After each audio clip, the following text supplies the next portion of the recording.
shepherd children each month for 6 consecutive months, giving them messages of world importance and revealing God's great design for this century. During one of the apparitions, Our Lady of Fatima showed the children a horrifying vision of hell. The Blessed Mother revealed God's will to the world by saying, "You have seen hell, where the souls of poor sinners go.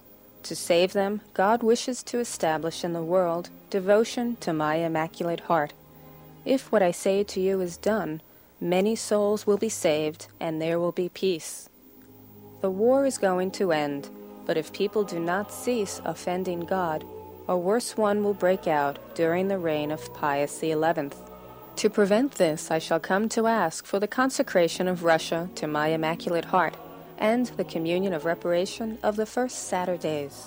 If my requests are heeded, Russia will be converted, and there will be peace. If not, she will spread her errors throughout the world, causing wars and persecutions of the Church. The good will be martyred, and the Holy Father will have much to suffer. Various nations will be annihilated." True to her word, the Virgin Mary reappeared to Lucy, now Sister Lucy, on June 13, 1929, to ask for this consecration and explain how the consecration should be done.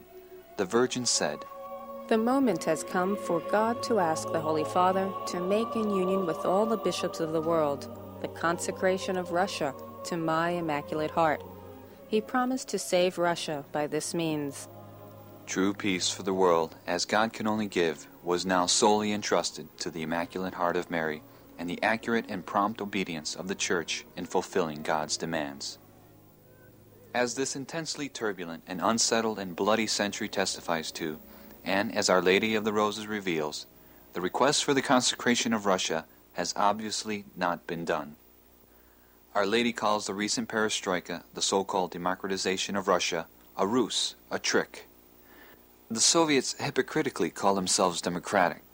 They have used this ploy 5 other times in history. At every glasnost or perestroika, the Soviets pretend to become democratic in government and business, receiving billions of dollars in aid from the U.S. and other nations, which in turn they use to build up their military and supply their communist satellites with armaments. Our Lady said on June 18, 1992, "They seek the monies of the world from the nations of the world. And why do you not learn a lesson?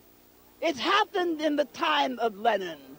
It happened in the time of Stalin. And there you are all on the same road, ready to give billions of monies that should be given to those of your nation and the 3 nations of the world.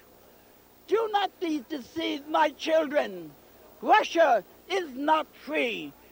It is a cosmetic act to delude you. Lenin and Stalin used the same tactics, my children.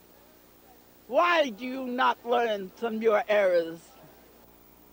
While the communists feign starvation, poverty, and democracy, the West agrees to global disarmament. After accomplishing this, the communists then have swift internal crackdowns and brutal purges, causing the deaths of millions of Russians. And then the Soviets resume communist, covert, and revolutionary activities abroad. Heaven is desperately warning us how Russia is secretly plotting to take over the United States, Canada, and every nation on earth, with subversive acts and by direct attack. Former Soviet leader Khrushchev was quoted saying, "I am convinced that the red flag will fly over the United States, but we will not fly the flag. It will be the American people themselves." Communists are known to be liars, deceivers, and Our Lady calls them very cagey. Here is a message of June 18, 1984, confirming Khrushchev's statement. Do not be misled by your news medias. They are not telling you the full truth. There is much going on that is kept hidden from you. Your country, the United States of America, and also Canada, has been invaded from within. The enemy has worked their way in well. It has taken years years in which I came to you as your mother and begged you to listen while there was time. On March 26, 1983, Our Lady said, You must pray for all of the heads of states. The enemy has come into your country, the United States, while you were asleep. They do not seek to take over by human methods of men. They have taken over by coming through the back door while your leaders were asleep or their spirits had flown and they were ripe for the infiltration of Satan. There is much that you don't know, my poor children, or perhaps some think it best that you don't know what is happening within your governments. Many of the newspapers and other means of relaying this to you have been silenced. But I, as your mother, beg intercession through Jesus to the Eternal Father and the Holy Ghost to spare you these terrible punishments.